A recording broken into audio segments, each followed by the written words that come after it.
Hi everyone, I'm Mrs. Reilly. I teach 5th grade here at Irwin School, and I'm going to be reading to you chapter 11. This chapter is called The Automobile. For 3 days, everybody hunted all over the house for Margalo without finding so much as a feather. I guess she had spring fever, said George. A normal bird doesn't stay indoors this kind of weather. Perhaps she has a husband somewhere and has gone to meet him, suggested Mr. Little. She has not, snubbed Stuart bitterly. That's just a lot of nonsense. How do you know? Asked George. Because I asked her one time, cried Stuart. She told me she was a single bird. Everybody questioned Snowbell closely, but the cat insisted he knew nothing about Margalo's disappearance. I don't see why you have to make a pyra out of me just because that disagreeable little chippy flew out of the coop, said Snowball irritably. Stuart was heartbroken. He had no appetite, refused food, and lost weight.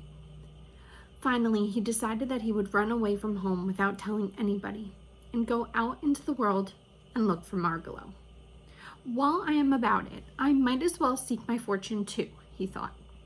Before daybreak the next morning, he got out his biggest handkerchief, and in it he placed his toothbrush, his money, his soap, his comb and brush, a clean suit of underwear, and his pocket compass. I ought to take along something to remember my mother by, he thought. So he crept into his mother's bedroom while she was still asleep, climbed the lamp cord into her bureau, and pulled a strand of Mrs. Little's hair from her comb. He rolled the hair up neatly and laid it in the handkerchief with the other things. Then he rolled everything up into a bundle and tied it onto one end of a wooden match. With his gray felt hat cocked jauntily on one side of his head and his pack slung across his shoulder, Stuart strolled softly out of the house. Goodbye, beautiful home, he whispered. I wonder if I will ever see you again. Stuart stood uncertainty for a moment in the street in front of the house. The world was a big place in which to go looking for a lost bird. North, south, east, or west, which way should he go? Stuart decided that he needed advice on such an important matter, so he started uptown to find his friend Dr. Carey, the surgeon-dentist, owner of the schooner Wasp. The doctor was glad to see Stuart. He took him right into his inner office where he was busy pulling a man's tooth. The man's name was Edward Clydesdale, and he had several wads of gauze in his cheek to hold his mouth open good and wide. The tooth was a hard one to get out, and the doctor let Stuart sit on his instrument tray so that they could talk during the operation. This is my friend Stuart Little, he said to the man with the gauze in his cheek. Replied the man, as best as he could. Very well, thank you, replied Stuart. Well, what's on your mind, Stuart? Asked Dr. Carey, seizing hold of the man's tooth with a pair of pincers and giving a strong pull. I ran away from home this morning, explained Stuart. I am going out in the world to seek my fortune and to look for a lost bird. Which direction do you think I should start out in? Dr. Carey twisted the tooth a bit and racked it back and forth. What color is the bird? He asked. Brown, said Stuart. Better go north, said Dr. Carey. Don't you think so, Mr. Clydesdale? Central Park, said Mr. Clydesdale. What? Cried Stuart. Central Park, said Mr. Clydesdale. He says to look in Central Park, explained Dr. Carey, tucking another big wad of gauze into Mr. Clydesdale's cheek. And it's a good suggestion. Oftentimes, people with decayed teeth have sound ideas. Central Park is a favorite place for birds in the spring. Mr. Clydesdale was nodding his head vigorously and seemed about to speak again. Connecticut. What? Cried Stuart, delighted at his new kind of talk. Say what, Mr. Clydesdale?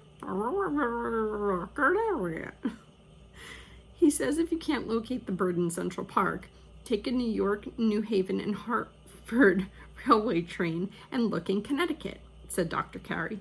Then he removed the rolls of gauze from Mr. Clydesdale's mouth. Rinse, please, he said. Mr. Clydesdale took a glass of mouthwash that was beside the chair and rinsed his mouth out. "Tell me this, Stuart," said Dr. Carey. "How are you traveling? On foot?" "Yes, sir," said Stuart. "Well, I think you'd better have a car. As soon as I get this tooth out, we'll see what can be done about it. Open, please, Mr. Clydesdale." Dr. Carey grabbed the tooth with the pincers again, and this time he pulled so long and so hard with such determination that the tooth popped out, which was a great relief to everybody, particularly to Mr. Clydesdale. The doctor then led Stuart into another room. From a shelf, he took a tiny automobile about 6 inches long, the most perfect miniature automobile Stuart had ever seen. It was bright yellow with black fenders, a streamlined car of graceful design. "I made this myself," Dr. Carey said. "I enjoy building model cars and boats and other things when I'm not extracting teeth. This car has real gasoline motor in it. It has quite a good deal of power. Do you think you can handle it, Stuart?" "Certainly," replied Stuart, looking into the driver's seat and blowing the horn. "But isn't it going to attract too much attention? Won't everybody stop and stare at such a small automobile?" "They would if they could see you," replied Dr. Carey, "but nobody will be able to see you or the car." "Why not?" asked Stuart. "Because this automobile is a thoroughly modern car. It's not only noiseless, it's invisible. Nobody can see it." "I can see it," remarked Stuart. "Push that little button," said the doctor, pointing to a button on the instrument panel. Stuart pushed the button. Instantly, the car vanished from sight. "I'll push it again," said the doctor. "How can I push it when I can't see it?" asked Stuart. "Feel around for it." So Stuart felt around until his hand came in contact with a button. It seemed like the same button, and Stuart pushed it. He heard a slight grinding noise and felt something slip out from under his hand. "Hey, watch out!" yelled Dr. Carey. "You pushed the starter button. She's off. There she goes. She's away. She's loose in the room. Now we'll never catch her." He grabbed Stuart up and placed him on a table where he wouldn't be hit by a runaway car. "Oh, mercy! Oh, mercy!" Stuart cried when he realized what he had done. It was a very awkward situation. Neither Dr. Carey nor Stuart could see the little automobile, yet it was rushing all over the room under its own power, bumping into things. First there came a crashing noise over by the fireplace. The hearth broom fell down. Dr. Carey leapt for the spot and pounced on the place where the sound had come from. But though he was quick, he had hardly got his hands on the place where there was another crash over by the wastebasket. The doctor pounced again. Pounce, crash, pounce, crash. The doctor was racing all over the room, pouncing and missing. It is almost impossible to catch a speedy, invisible model automobile, even when one is a skillful dentist. Oh, yelled Stuart, jumping up and down.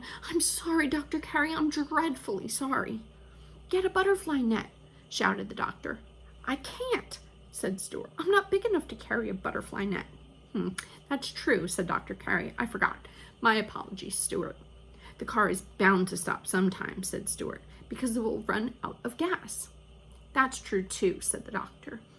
And so he and Stuart sat down and waited patiently until they had no longer heard any crashing sounds in the room.